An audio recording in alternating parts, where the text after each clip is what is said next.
The podcast. We got man, we're almost to 400 episodes. I know. Holy it's crazy. Damn. It goes fast, dude. Yeah. I went back. When you're doing 4 a week. I went back and looked at like episode 1 and I was like, whoa. It's just it's crazy how far shit has come. Yeah. Some of the interviews and like the quality is just like fuck. But I mean this is part of growing pains. Yeah. You gotta learn, but I fucking love podcasting, and it's crazy that we're at 400 episodes and about to hit 1 million downloads real soon. Excited about that. Milestones. So people, do me a favor. Send this podcast to a friend. There you go. Send it to somebody. Take a screenshot. Tag me. More importantly, email it, DM it, text it to somebody. Email a podcast. Email a link to a podcast. Sure. I don't know however these people communicate. There's certain people that only do. People. You know, like my grandma, she'll never text me, but she always emails me. Interesting. She probably gets better, faster response than some people. Maybe. Yeah. Maybe. I think that's the only one. My mom does sometimes. Mom's coming to work out tomorrow. So what's up? Oh, sick. Yeah. She's going to be here tomorrow. She's like, can I come work out with you? Thursday. I was like, sure. Yeah. I'm training 3:30 every day. Yeah. Come through. You're just going to pop a program for her? Yeah, I'll just throw something on the board, yeah. Dope. But So what do you want to talk about today, man? The perfect day, we'll figure out how to title this better. Perfect day of training and nutrition. Nice. So, like how to set that up. From wake up to sleep time? Yep. Sleep time. Yeah, that was weird. Sleepy time. No, because like I was thinking about this. Somebody asked me a question. There was 2 questions that prompted this. Somebody asked me a question the other day of like basically I control my schedule. What time should I train? And I was like, oh, that's a good question. And there is actually some research to show what you should do. And then that post I did this morning about basically saying 90% of people who are like sustainably ripped or like shredded, who like consistently stay lean, eat like a bro 90% of the time or more. And I think it's like one of those things that like there's like this flexible dieting fantasy people live in of like, you can eat whatever you want, just hit your calories. And it's like, you can, but like, why is it that like all the really lean, muscular people who sustain that and aren't miserable, they don't eat that way. Yeah. Like they eat really healthy food all the time. And then every once in a while, and this is what I said in there, I was like, every once in a while they eat ice cream, and that ice cream is usually Halo Top, which is like a low calorie protein ice cream.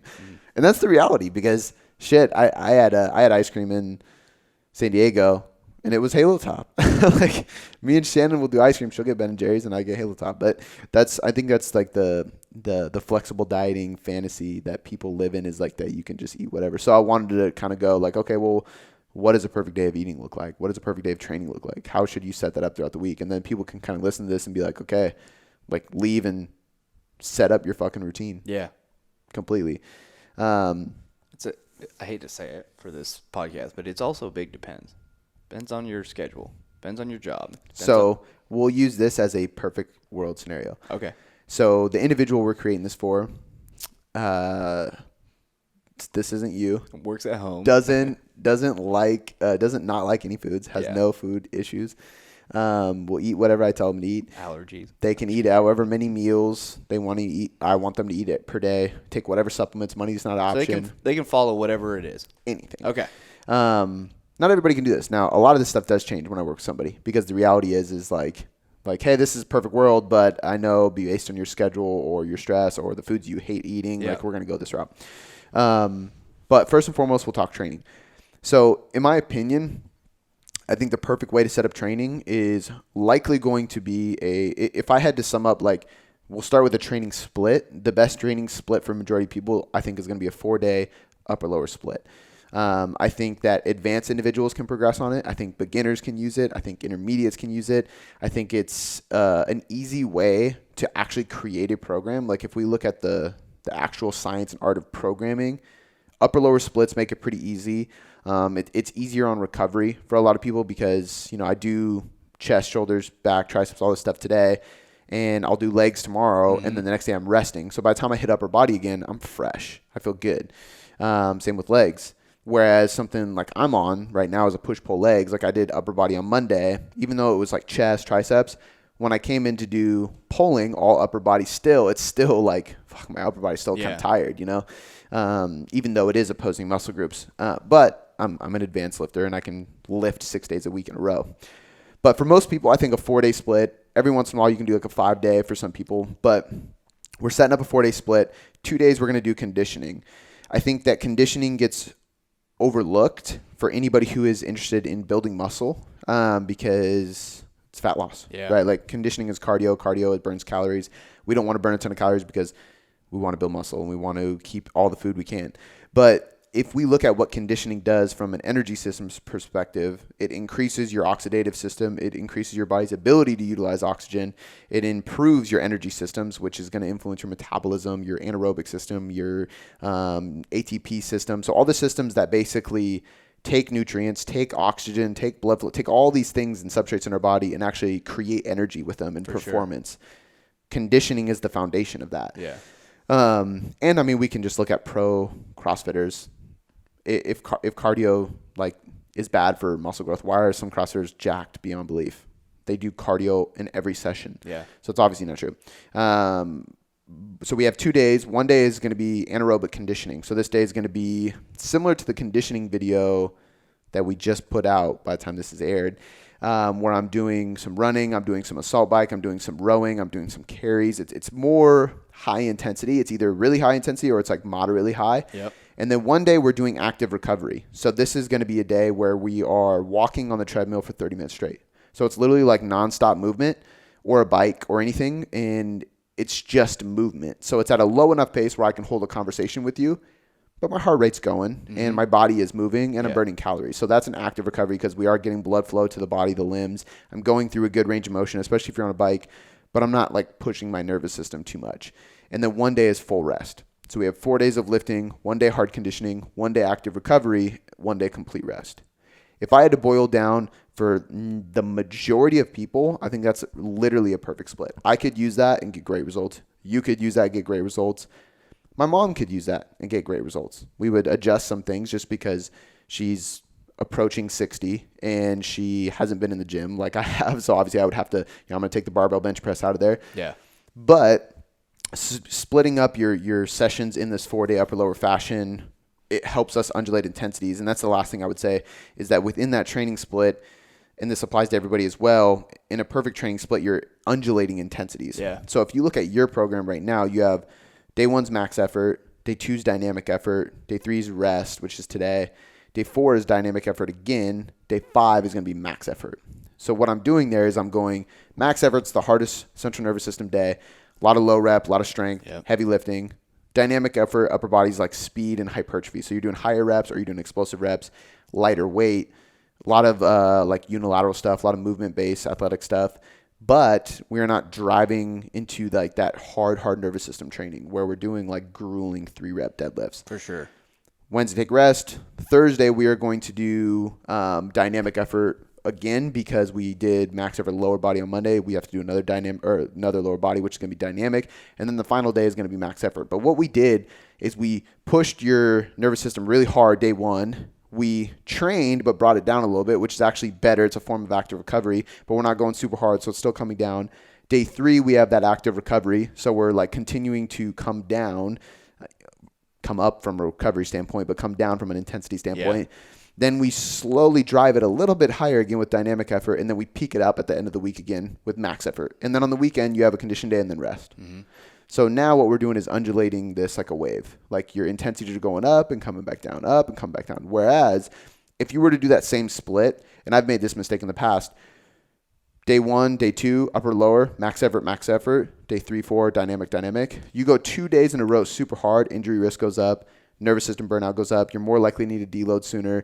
And then you go 5 or 6 days in a row without any hard intensity. Yeah. Let's split those up. So even if you're not doing like speed work, like a typical conjugate method, which is what I have you on as a modified conjugate, you can still do this waving of intensities. Like even on my program right now, it's it's a push-pull legs. There's certain days that you're going heavier, certain days that you're going lighter, and that's the whole thing. It's like a push and a pull, a yin and a yang. Like you're going really hard, then you're pulling back. It's just like dieting, right? For sure, yeah. Ramp on the diet deficit, pull back in a maintenance phase.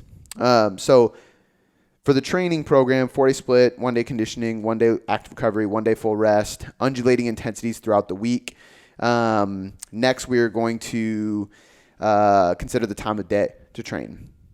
And I've actually, and you're going to laugh that I actually structured my schedule this way to train at the perfect time. Yeah. 3:30. Imagine So that. they did some studies that, imagine that.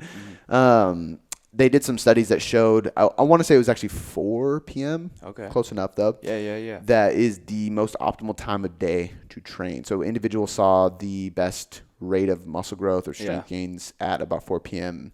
And I think that's for a couple of reasons. Number one, I think that when you wake up in the morning, you have a increase in cortisol, which could be a good thing because cortisol goes up. It's a stress hormone that causes adrenaline to go up.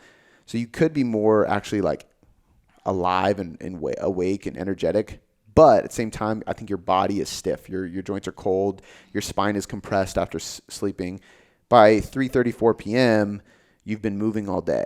Even if you sit in a desk, you've at least got up, you've moved, your spine is kind of decompressed a little bit, your joints have got a chance to move, blood flow has gone to the limbs. By 3:30, 4 p.m., you've had at least 2 meals a day for most people, unless you're doing fasting. But for me, I've had 3 meals already. So I'm well fueled. I've had probably about a gallon of water by then. I'm well hydrated. My joints are awake and ready. And then right after you're trained, you can go home and have a big meal as like a post-workout dinner that is going to shove you into parasympathetic mode. So I like this combination because I find people feel the best from a joint-by-joint perspective at about between 3 and 5 p.m. They have enough food in them to where their performance is better because they have enough fuel.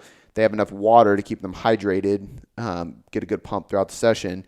And then it allows them to place their training right in front of their biggest meal of the day, which makes it way easier on a social perspective. Yeah. So I come home, I can have a big dinner with my family, and I can have a bunch of carbs, and that's going to like basically there's conflicting research here that goes both ways, but there is a lot of research that shows having carbohydrates at night is actually going to help you fall asleep because I think there's a combination of like the protein and carb tryptophan. That's why like people say like, oh, turkey and you fall asleep afterwards. Yeah. Tryptophan is an amino acid found in there. But if you have protein and carbs, the carbs influence the tryptophan to work more, so that helps you go to sleep. But also when you eat carbs, you spike insulin, blunt cortisol, shift into parasympathetic mode, which is rest and digest. So your nervous system calms down a lot.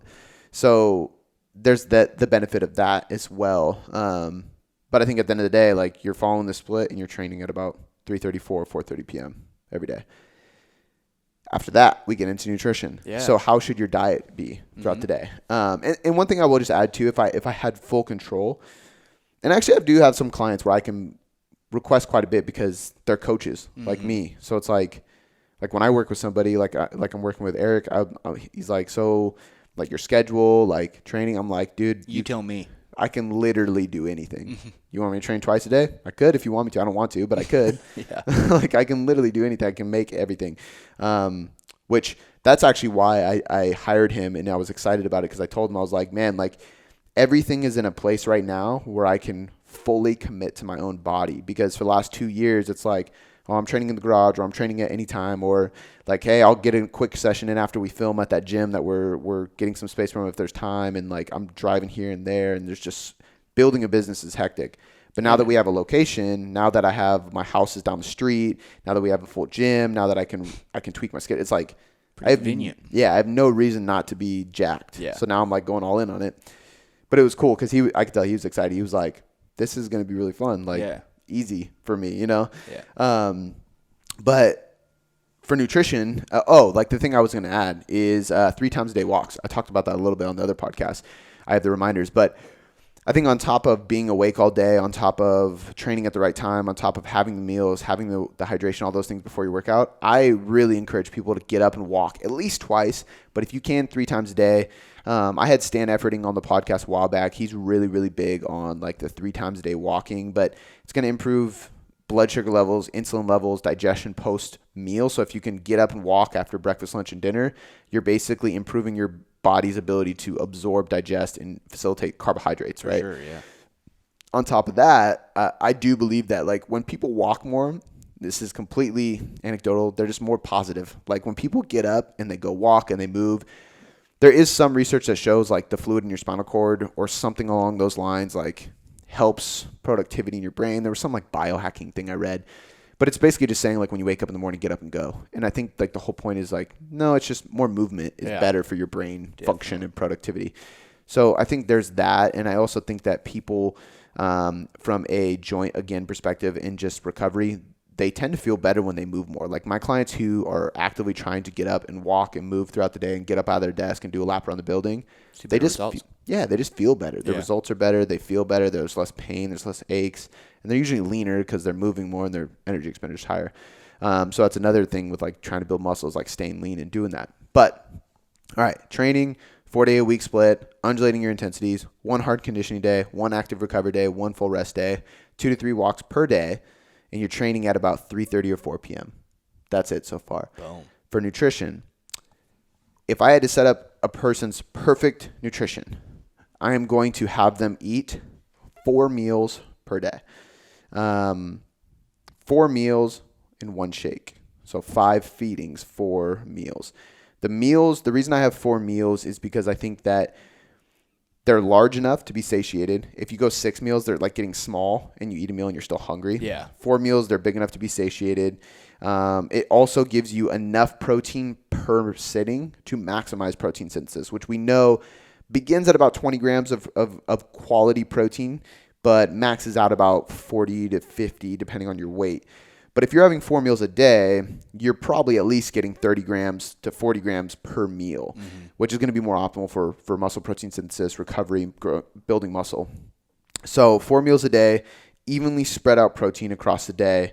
I'm going to put the majority of your carbs pre and post workout, and I'm probably going to have somewhere between 0.5 to 1 gram per kilogram of body weight in carbohydrates. 0.5 to 1 gram per kilogram of body weight. Okay. Which is going to be divided by 2.2. So I was 171 today. Divided by 2.2 is I'm 77.7 kilograms. So 77. So basically, I'm having about my body weight. Yep. Maybe a little bit less. And the only time I do less is when somebody is on a fat loss phase, just because we're probably not having a ton of exactly. We're not having a ton of carbohydrates. So about your body weight in protein kilograms. So I'm having 75 grams carbs pre and post workout, and I'm making those carbohydrates 80% starch, 20% fruit in both those meals. So for me, that's going to be like I have my meal with oats and berries and stuff like that pre, and then post workout, I'll usually have a piece of fruit, and then at dinner I'll have rice, just like pure starch. The rest of your carbs you're divvying up in those other meals. So if you have 2 big meals pre and post workout, and we can remove the shake, and the more that I think about it, because if I'm setting up the perfect day, you don't need a shake because you're going home and eating right away. So we have a pre-meal and a post-meal, 4 meals per day. About your body weight in kilograms, pre and post workout carbs, 80% starch, 20% fruit, maybe 90% starch, 10% fruit, but somewhere in that range. And then the rest of your carbs are going to be from complex sources, being a mix of high fiber veggies and high fiber starches like sweet potato, brown rice, quinoa, things like that, and broccoli, asparagus, peppers, mushrooms, anything you want really. And those are going to be in the first and final meal. Yeah. So you have 1 big meal in the morning, 1 meal midday, train, post-workout, late at night. Yeah. Or you can do 2 meals in the morning, 1 meal right before you work out, 1 big meal at night. Either way, you're having 4 meals a day.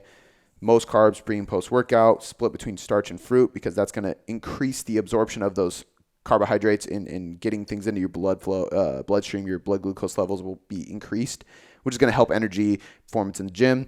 The other meals have complex carbs, and then we're literally just evenly distributing fat, almost evenly distributing. We're going to have a little bit more fat in the first meal of the day, the last meal of the day, and then a little bit less in the pre and post workout window. When we have too much fat, digestion slows down, your gallbladder's working harder. It's just you feel more lethargic. So if we combine too much fat and carb, it's harder to digest, and it takes way longer to digest. So you're going to be shitting a brick under the squat rack. You're not going to be feeling good in the gym.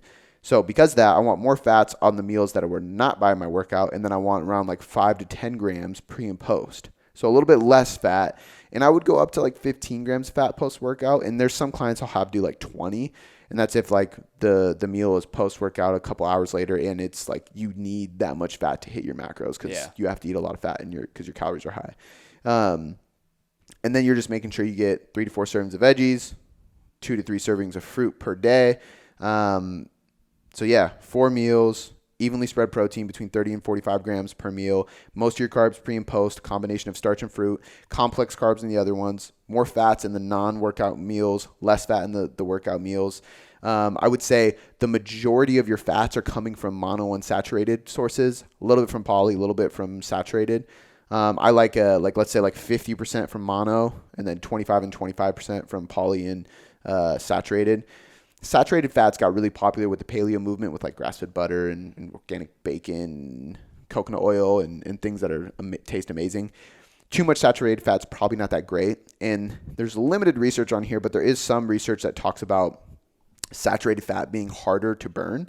So the reason, unless it's a MCT, which is a multi-chain triglyceride, which is a type of saturated fat like coconut oil. Yeah. Coconut oil is one of the only fat sources, it's an MCT, that can actually get broken down in the liver and detoxified faster. So you can actually use it as fuel more readily available, which is rare for fats. Usually take a long time to break down and digest and use as fuel compared to carbs, which are like immediate. Yeah.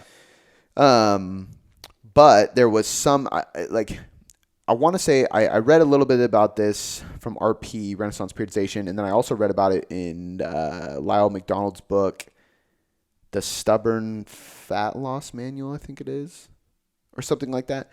And essentially he talks about, and it makes sense, like if you look at, like let's say butter, for example, you leave butter out, it's solid. Put it under heat, it melts. Yep. Right? Olive oil, it's always liquid. Yep. That's a monounsaturated fat. Saturated fat hardens when it's not cooked or warmed, right? So what they were talking about in the book is that like in our body, it almost takes that form, a hardened form, and that's actually harder to break down, utilize as fuel, and burn off your body and detoxify or mobilize is what they call it when you're burning fat. Whereas monounsaturated fat is not that complex, and it's actually easier to mobilize and burn off. So if you're consuming a lot of saturated fat, it might be actually harder to burn that fat. Speculative, there's not a ton of research, but there is some people in the research community that alluded to that, which I would trust. And it's just a healthier source of fat is typically monounsaturated fat in greater doses. Yeah. So the majority of your fats are coming from avocado, olive oil, nut butters, things like that. A little bit of your fat is coming from coconut oil, meats, animal products, grass-fed butter, stuff like that. And then a little bit from polyunsaturated fat, which is basically going to be everything else, fish oil, stuff like that. For sure. So that's where like your fats are kind of divvied up across the day. Your proteins are coming from eggs, Greek yogurt, and meat, and that's it. So meal 1 is eggs. Meal 2 might be Greek yogurt or something. Meal 3 might be steak. Meal 4 might be chicken, something along those lines. But we're having good quality meat sources that are high in leucine and good amino acids, and then we're having high quality amino acid protein from dairy, essentially, and eggs. And then I think that's it, man. As a whole, I mean, 4 meals a day, evenly spread protein, more fat in the non-workout meals, more carbs in the workout meals, split between fruit and starch in those meals. And 90% of your diet is super clean. No shake, huh? No shake unless it's needed. Like I think, so the only time I have a shake really is like if I'm going to a massage after we get done here and I'm like working out and then I leave, I know I'm not going to have dinner for 2 hours. Yeah. I'll have a shake.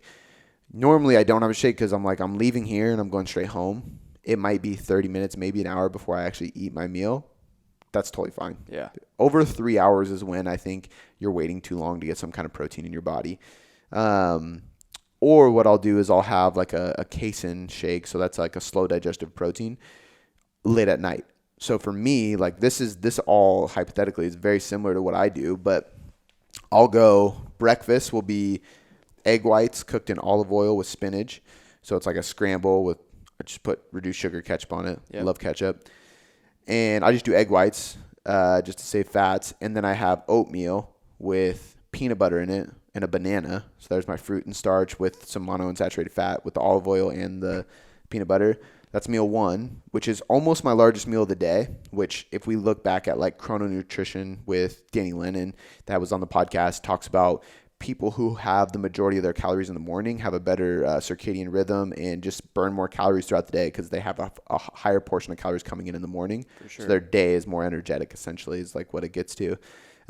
Meal 2 is my pre-workout meal, which comes 2 to 3 hours pre-workout, and that's going to be Greek yogurt mixed with whey protein. So a little slow digestive, a little fast digestive protein, which has actually been shown to be pretty beneficial when it comes to improving the muscle protein balance. So that ratio of breakdown to synthesis that we talked about on the last podcast. Whey protein digests way faster. So if we take in whey protein, the muscle protein synthetic rate, so basically the speed at which muscle protein synthesis happens, is faster. Way faster. It's basically immediate. Yeah. Casein, which Greek yogurt and cottage cheese, like that type of dairy, is casein protein. It takes a lot longer to digest. So the muscle protein synthesis isn't as fast. However, since it takes longer, the breakdown rate, the muscle protein breakdown, is less likely to happen in the long term. For sure. So I have that meal with the casein and the whey protein because research has shown that might be more favorable for muscle protein synthesis and avoiding muscle protein breakdown. Then I put oats in there. Again, huge oats guy. And then blueberries. So I got my fruit, more starch, and it's like a high fiber starch, which is going to take a little bit longer to digest, which is perfect because my workout's in the oats, because my workout's 2 hours later. The fruit is a fast digestive, which is going to help get my blood glucose up and ATP up pretty quickly. Then I work out, and then after my workout, it's always big dinner. You almost always red meat. I'm a big, we don't do a ton of chicken anymore. It's almost always steak. I like chicken, but I just love steak, man. So we do a lot of sirloin, we did pork loins last night. It's like a fucking fillet of pork, dude. It's so good. But we'll do like pork tenderloin, pork, red meat, something. Big slab of protein, a little bit of greens, ton of rice.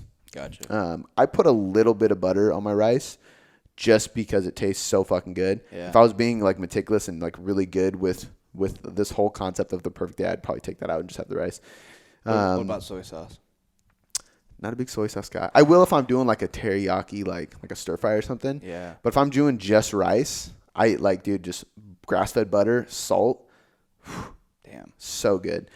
But again, like if I was trying to be perfect like this, I probably would do soy sauce to give it some flavor because I would probably take the butter out as the fat, you know? Yeah.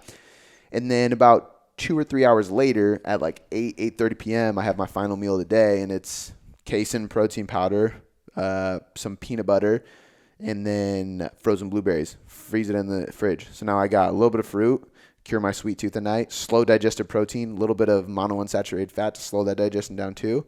Perfect meal before you go to bed. There you go. Keep your recovery overnight. Make sure you don't wake up hungry in the middle of the night, and you're good. So that's like, I mean, like if we break that down, it's like every meal has a really high quality protein source and a mixture of protein sources to make sure that MPS and muscle protein breakdown are optimal. I have slow digestive carbs in all my meals except post-workout, which is when I want the fast digesting carbs to be readily available to replenish glycogen, white rice. Yep. I have 2 servings of veggies, sometimes 3 servings of greens per day, usually 3, 2 with dinner, 1 in the morning with spinach.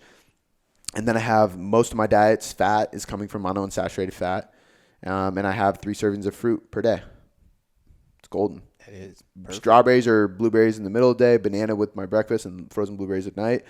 But everything is like I've literally dissected this, and it's like perfect nutrients, perfect macronutrient balance. And that's a big key is like 4 meals a day is going to keep you satiated, keep you energetic, keep you recovering. Muscle protein synthesis is going to be good. You're not going to be hungry. You have a big enough meal. You can spread out your nutrients pretty perfectly that way. If you're training in the afternoon, you can set this all up with your circadian rhythm. Like it's really like, it's cool how it's like perfect like that. But yeah, I think that kind of breaks down, like people listening to this, you shouldn't take this and go, oh, I need to mimic Cody's day. Yeah. If you can, do it. Cause I've literally tried to create a perfect day for myself, but for most people, just listen to the key concepts I talk, having good quality protein sources, having 2 to 3 servings of greens and fruit per day, making sure you're having some slow digesting and some fast digesting proteins, eating around your workout, putting the majority of your calories in certain times a day. If you just take these key concepts and then you apply it into your own life and your own style of eating, you're going to get the best results possible.